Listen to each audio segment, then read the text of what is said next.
Welcome to the Learning Pines YouTube. We hope this video helps. You'll start by checking the essentials. Confirm your iPhone 11 is on a recent iOS and has enough free space, because installs fail when storage is low. Next, make sure you're signed into your Apple ID at Settings and iTunes and App Store.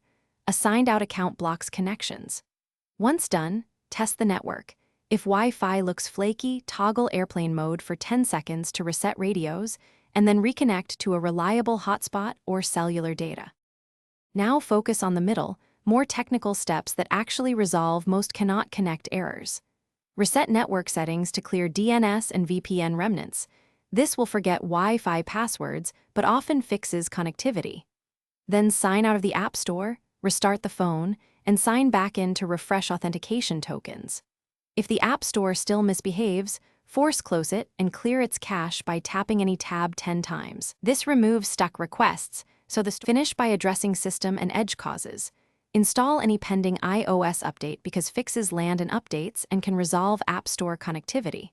Perform a hard reboot. Press volume up, volume down, then hold the side button until the Apple logo appears to clear temporary kernels and daemons.